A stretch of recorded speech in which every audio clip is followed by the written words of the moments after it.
Pâques n'est pas une fête religieuse. Veuillez vous asseoir dans sa présence. Je veux que tu comprennes que Pâques n'est pas une fête religieuse. Pâques est une fête spirituelle. Je n'ai pas entendu toi-même. C'est une fête célébrée dans le royaume de Dieu. Pâques est une fête spirituelle. Dieu n'est pas religieux. Dieu est un être spirituel.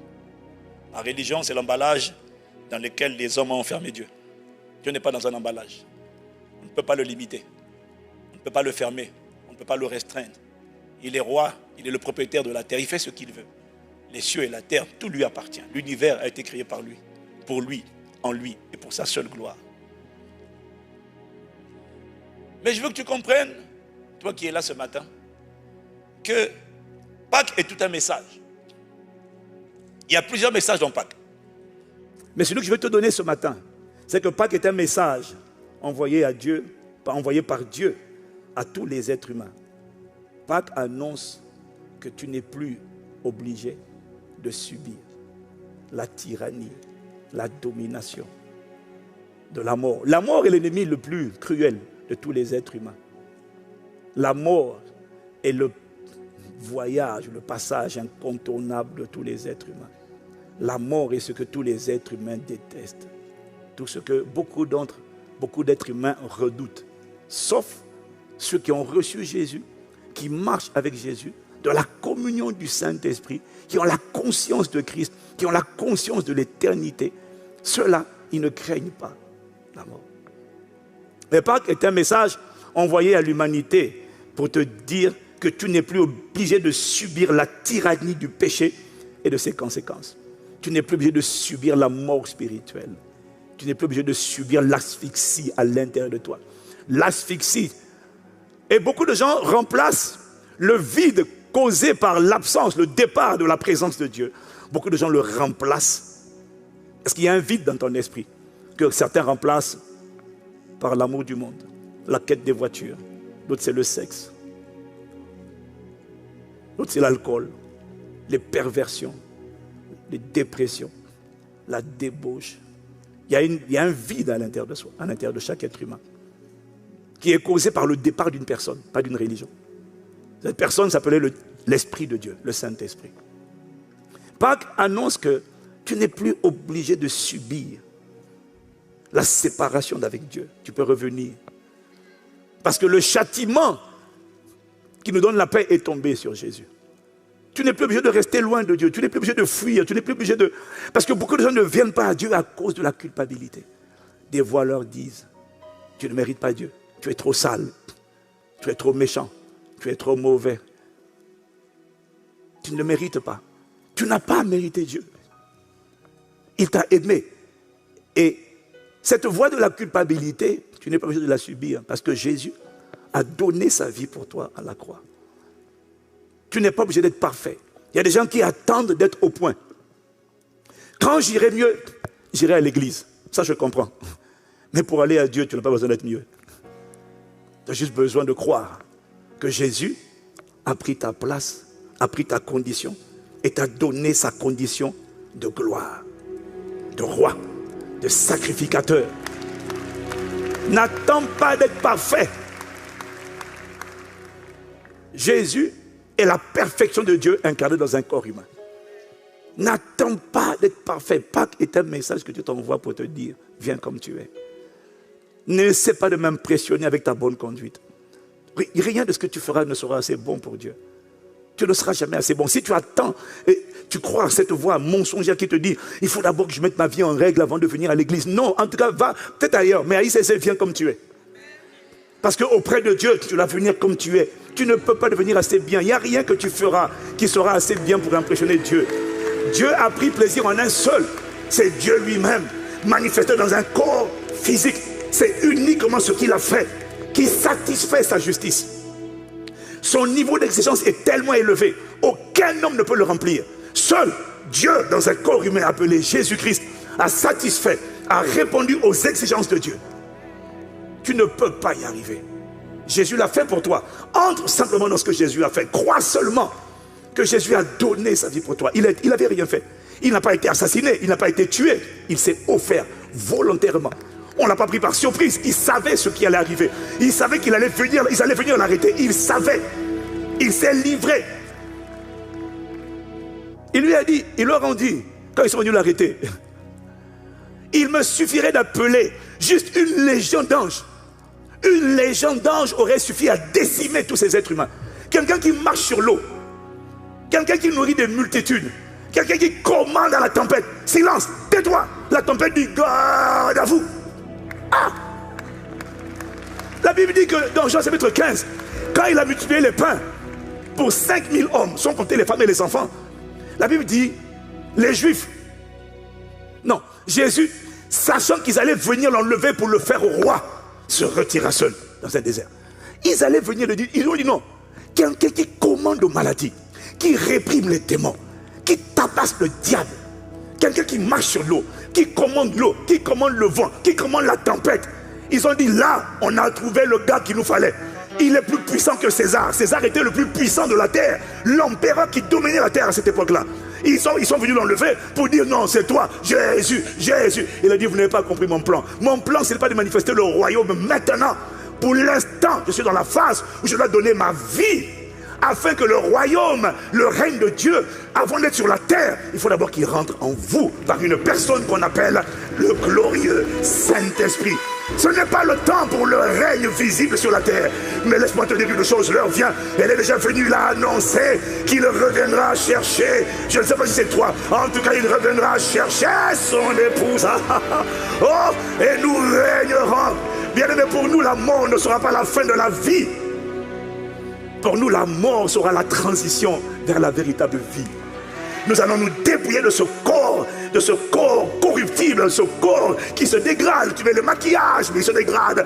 Tu fais le mascara, il se dégrade. Tu le laves, il se dégrade. Ah Seigneur, accorde-moi la grâce vite de rentrer dans la dimension où je revêtirai le corps incorruptible de gloire. Un corps qui va traverser les murs, un corps qui va se déplacer à la vitesse de la pensée. C'est l'héritage qu'il a préparé pour toi par la croix de Golgotha. Quelqu'un me dit Amen. C'est l'agenda qu'il a préparé pour moi, une vie de gloire, dont tu ne vois aujourd'hui sur la terre que les prémices. Tu ne vois qu'un aperçu, tu ne vois qu'un clin d'œil de l'éternité. Il nous a donné le Saint-Esprit comme un avantage, comme un gage, c'est-à-dire des arts ou encore un avant-goût, un petit avant-goût. Tout ce que tu vis sur la terre, ce n'est qu'un petit aperçu. Pâques, c'est le commencement. Pâques, c'est un message, quel que soit là où tu étais. Pâques, c'est le premier mois de l'année, de la fête juive. Pourquoi? Pâques, c'est le commencement. Pourquoi? La résurrection de Jésus marque le commencement. À Pâques, Jésus t'invite à un commencement. Ne regarde pas à terre, ne cherche pas à être parfait, ne cherche pas à être bien. Il sait que tu es imparfait, il sait que tu es gangréné par le péché. Mais tu n'es plus obligé de subir la tyrannie du péché. Tu n'es plus obligé de garder un cœur brisé. Tu n'es plus obligé de garder un cœur meurtri par la haine, la rébellion, la manipulation, la sorcellerie. Tu n'es plus obligé d'être méchant. Tu n'es plus obligé de ressembler aux méchants. Tu n'es plus obligé de ressembler à Satan. Tu n'es plus obligé d'être odieux. Tu n'es plus obligé d'être dominé par la cruauté. Tu n'es plus obligé d'être dominé par le péché, l'iniquité. Une autre vie est possible si seulement tu crois dans ce qu'il a fait. Samson a été versé 7 fois pour toi, pour te récupérer. Si seulement tu le laisses rentrer dans ta vie, alors il va commencer progressivement à l'intérieur de toi à te conduire, à t'instruire, à te guérir. On n'est pas obligé de rester down, broke, déprimé, oppressé, malmené. On n'est pas obligé de subir la dictature, la tyrannie de la mort.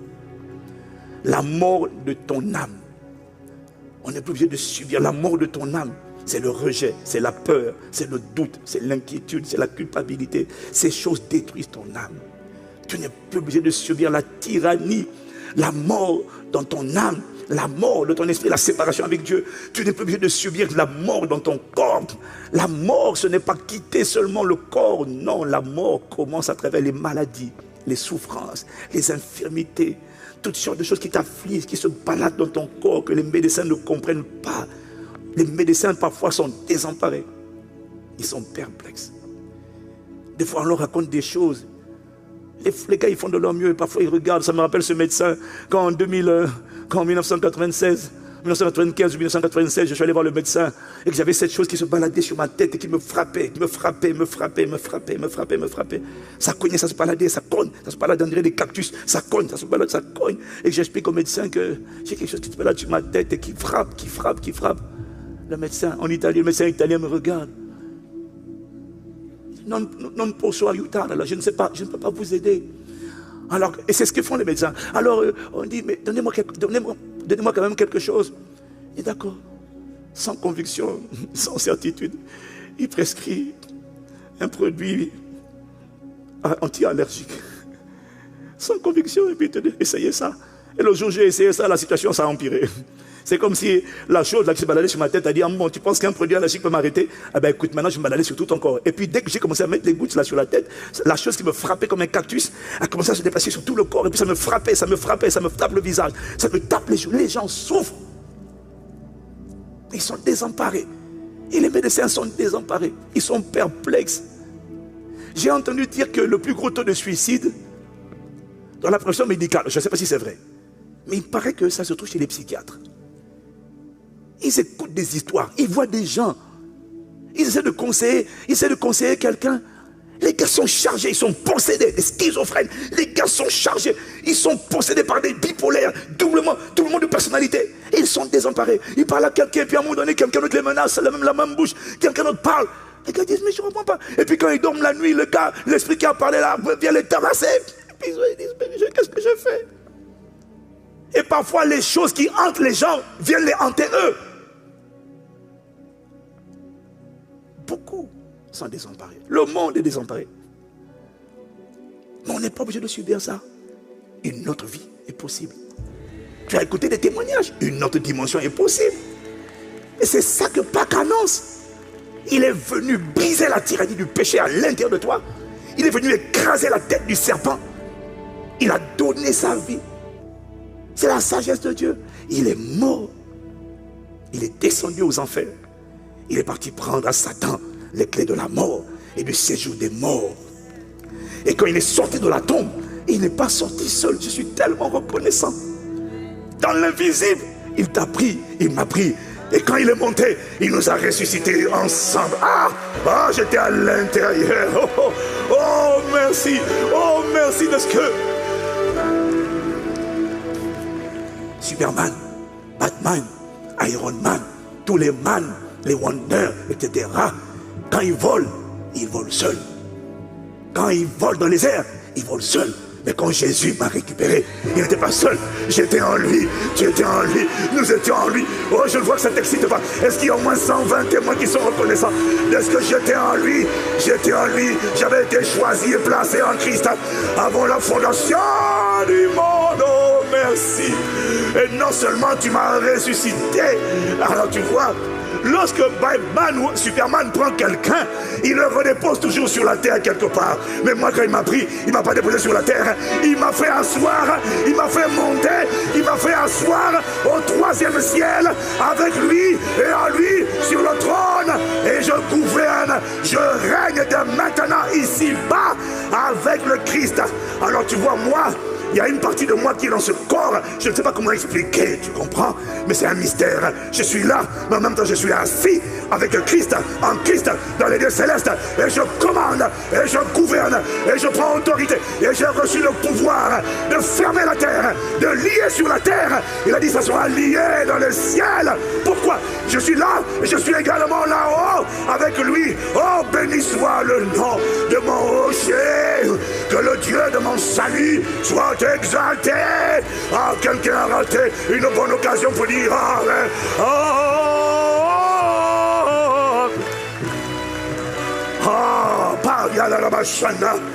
je suis reconnaissant. S'il n'y avait pas eu la Pâques, la meilleure version de toi, la photo que Dieu a déjà dessinée. Comme on dit, Yann, on a vu la photo de la cité. C'était le chantier. Mais le chantier devait devenir l'édifice. Il y a une photo de toi dans l'invisible. Il y a un portrait de toi. Il y a une version de toi qui t'attend. Qui attend seulement que tu rentres à l'intérieur. Voilà pourquoi le Saint-Esprit est venu en toi. Il y a une dimension de toi, il y a une version de toi que le ciel attend de te voir encore revêtir. Oh, Parana Shada, je déclare et je décrète que tu ne mourras pas, tu vivras. Tant que tu n'auras pas manifesté cette dimension que Dieu a préparée de toi, pour toi, par toi, la mort prématurée ne t'emportera pas. Tu vivras et tu raconteras les œuvres de l'Éternel. Amen, amen, amen. Amen, amen, amen. J'ai dit moi-même amen à cette parole. Personne ne me retirera de la terre, non. Quand j'aurai fini ma mission, je m'en irai me reposer au siècle des siècles. Avant de revenir gouverner la terre, une nouvelle terre sera créée par Dieu. Des nouveaux cieux seront créés par Dieu. Et ma Bible dit que nous régnerons avec lui au siècle des siècles, et comme roi et comme sacrificateur. Béni soit celui qui a accompli ce mandat à la croix. C'est à la croix. Le plus gros travail de la croix, le plus gros accomplissement de la croix n'était absolument pas physique. Tout s'est joué dans le monde invisible. Tout s'est joué dans le monde spirituel.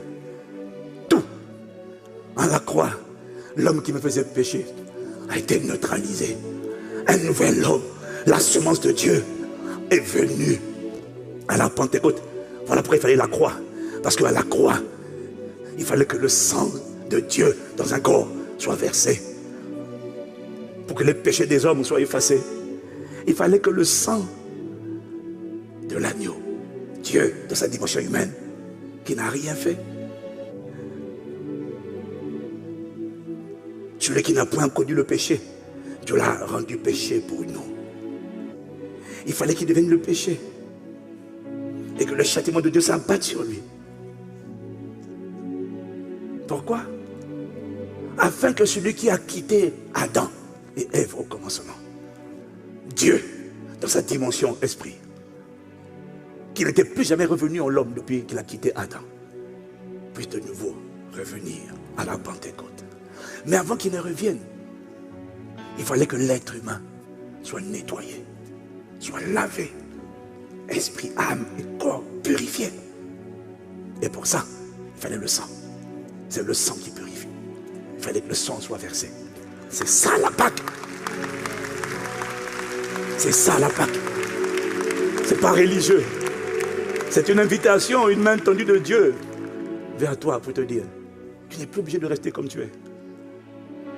Ne donne pas le péché comme excuse. Jésus a donné sa vie pour toi. Dieu a donné Jésus pour toi. Tout ce dont il a besoin, c'est de ta bonne volonté. C'est de ta sincérité. C'est de ta détermination. C'est que tu décides. Ma Bible dit, dans Romains 10, au verset 9 à 10. Je lis avec la version second 21. Il dit, si tu reconnais publiquement de ta bouche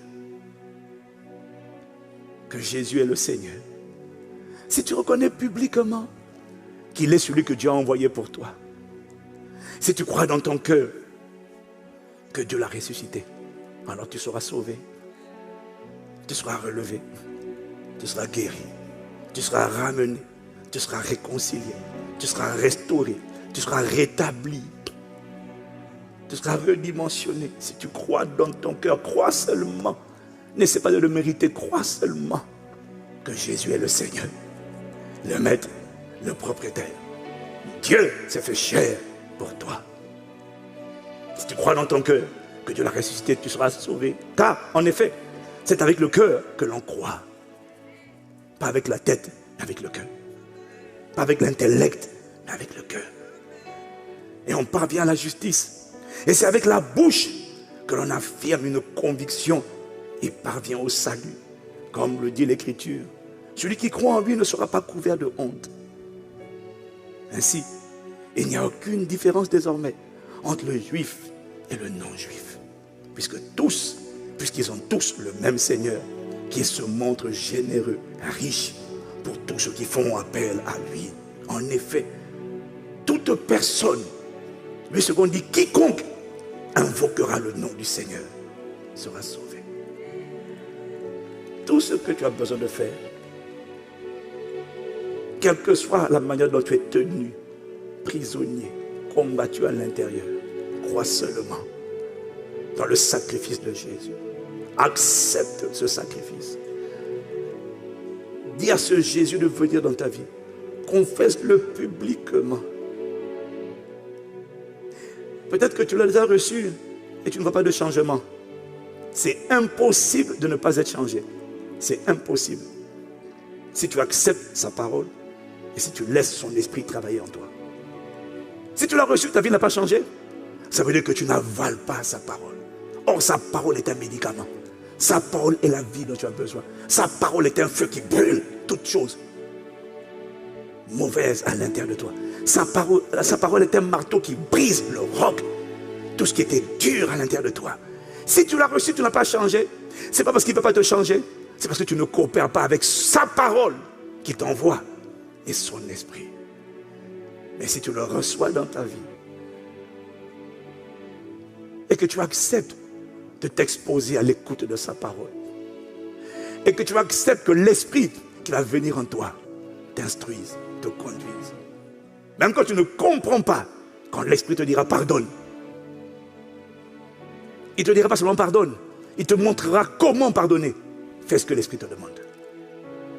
Si tu coopères avec lui, tu verras sortir de toi progressivement la version de toi, progressivement, par la main du divin potier. Tu verras, si tu étais là, tu verras progressivement ton image, ta vie. Le portrait est là. La photo véritable dans le ciel est là. Toi, tu es là. Plus tu laisses l'esprit te transformer, plus tu laisses la parole te pénétrer, plus tu renonces au mensonge et tu acceptes de marcher dans la vérité, plus tu supplies Dieu de te transformer. Et quand il te dit abandonne ça, tu abandonnes. Chaque fois que tu obéis, tu es en train de faire un pas de plus. Chaque fois que tu renonces au péché, tu es en train de faire un pas de plus. Il y a une version que j'étais là, il y a une version qui doit sortir de moi qui est là-bas. Chaque fois que tu le laisses, tu serres sa parole dans ton cœur, tu es en train de faire un pas de plus. Et un pas de plus. Et un pas de plus. Et le jour viendra où tu vas arriver là et tu vas rentrer dans le portrait qui a déjà été conçu pour toi avant la fondation du monde. Mais il faut commencer par Jésus, la porte, mon frère, ma soeur. Alors ce matin, je ne sais pas à quel niveau tu en es, mais je vais te demander d'incliner la tête avec moi. Dieu t'appelle.